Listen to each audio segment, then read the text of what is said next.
I'm going to talk about an essay by Stephen Jay Gould from his book Bully for Bronosauus, and the essay is called George Canning's Left Buttock and the Origin of Species.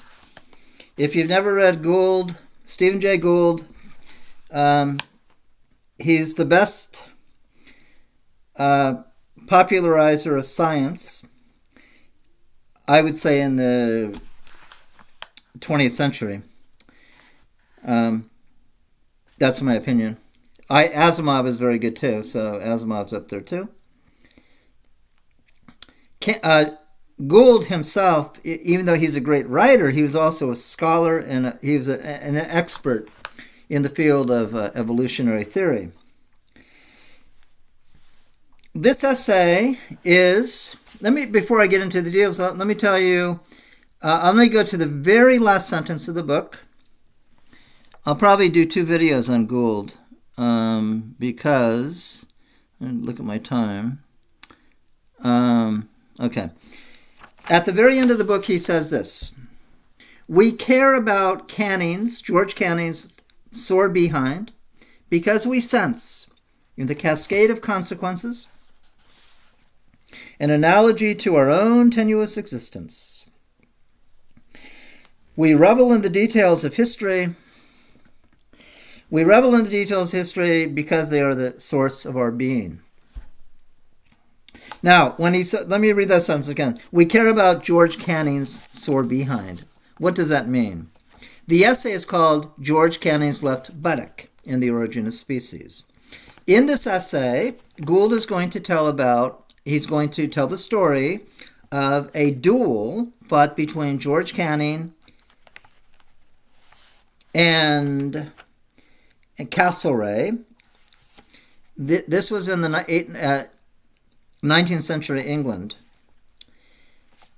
Castlereagh at the time was the Secretary of War in England, and Castlereagh and Canning was the Secretary of State. And they had a duel.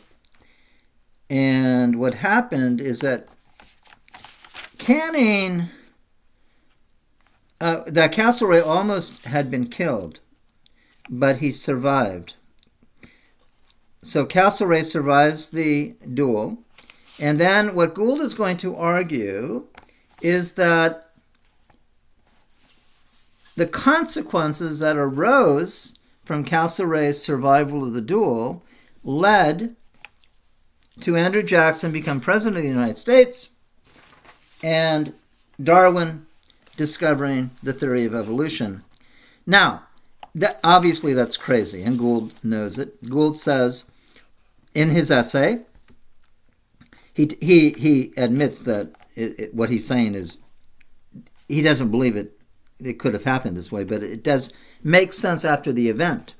He says, I don't want to push this style of argument too far, and this essay is meant primarily as comedy, however feeble the attempt. Anyone can set out a list of contrary proposals and so on. Okay, now, the main point of this essay is, he states it near the end of his essay, is, I'll read what I think is the one sentence that tells you really the main thing. No connections are certain. Okay, no connections in life are certain. For we cannot perform the experiment of replication. You can't go back in history and figure out, well, what would have happened. If something happens and something else happens, then you say, well, did that really cause it to happen? You can't go back and replay the tape of time. You can't go back. No connections are certain, for we cannot perform the experiment of replication.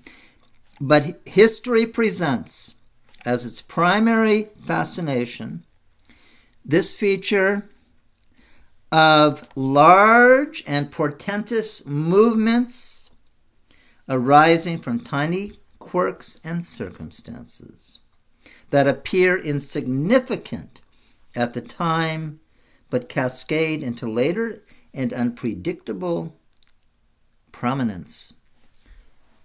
That's the main point of this essay. History, Gould is saying, what is really fascinating about history, its primary fascination, is that in history there are many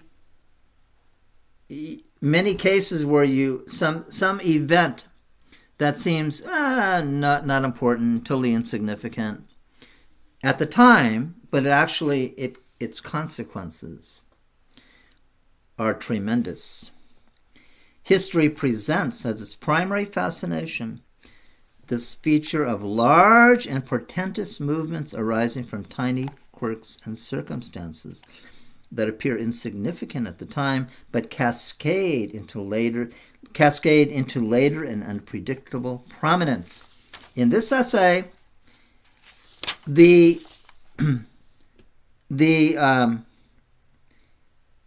event, or the event that seemed insignificant at the time, from tiny quirks and so, is the duel between Castlereagh and Canning. At the time, it was just a duel. I mean, in 19th century England, people were engaged in duels all the time. Anytime your honor was somebody's honor, you were offended by somebody. In 19th century England, it was very common that you would challenge a person to a duel because your honor was at stake. So this duel between Castlereagh and Canning, it probably got in the newspaper, made a story for a couple of days, but that was it. It was it came and it went. But Gould is arguing from that tiny little, seemingly insignificant duel between Castlereagh and Canning, it actually led to Andrew Jackson becoming president of the United States and Charles Darwin discovering the theory of evolution. Wow! Okay? Now, Gould knows that really didn't cause these two things to happen. But he says, if you look at it if you look back at it, you can make the case for it. And it does make sense after the event. But if you replayed the tape of time, it wouldn't happen again. So, I want to go over some of the details of this essay. I'm going to just have I'm looking at the time. I'm going to just have 2 videos on this. Let me just read the first paragraph, okay? So I'll give you a sense of how it starts. Here's how it starts out. I know the connection between Charles Darwin and Abraham Lincoln. They conveniently contrived to enter the world on the same day, February 12, 1809, thus providing forgetful humanity with a mnemonic for ordering history. Okay, already it's kind of a comical essay. I know the connection between Charles Darwin and Abraham Lincoln. Really, what's the connection? Oh, they were just simply born on the same day. So what? They conveniently contrived to enter the world. Obviously, they didn't contrive anything. They conveniently contrived to enter the world on the same day, February 12, 1809, thus providing forgetful humanity with a mnemonic for ordering history. Then he says, thanks also to John Adams and Thomas Jefferson for dying on the momentous day, July 4th, 1826, exactly 50 years after our nation's official birthday. And then he says, but what is the connection between Charles Darwin and Andrew Jackson? What's the connection between Darwin and Jackson? He's going to say the connection is that they both, their careers have both been influenced by this duel, which probably neither of them ever even heard about, maybe Darwin had, between Castlereagh and Canning. So what's the connection between Darwin and Andrew Jackson? The connection is the duel between Castlereagh and Canning. But what is the connection between Charles Darwin and Andrew Jackson? What can an English gentleman who mastered the abstractions of science hold in common with Old Hickory, who inaugurated the legend, later exploited by Lincoln, of the backwoodsman with little formal education lighting his way to the White House?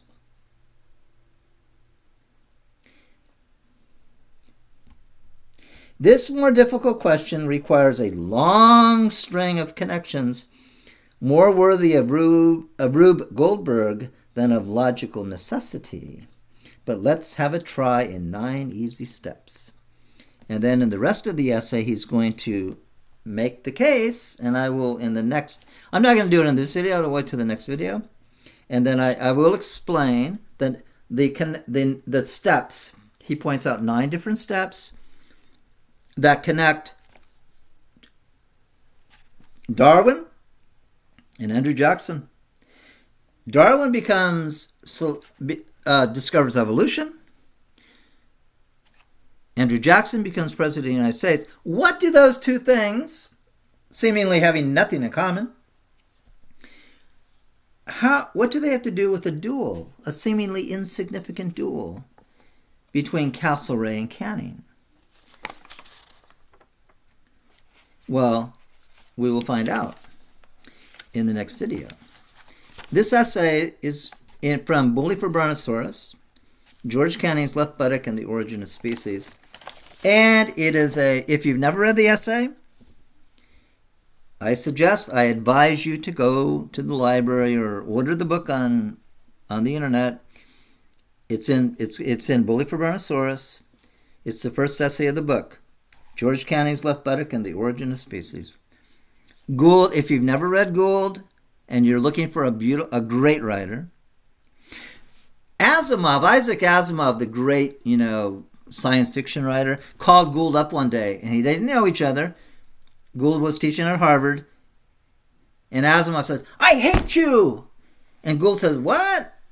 He says, "Yeah, why? Why do you hate me? You're such a damn good writer."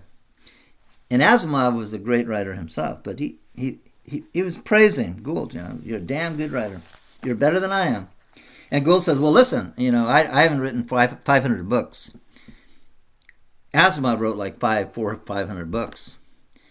Asimov is a great writer too. Very simple, beautiful writer.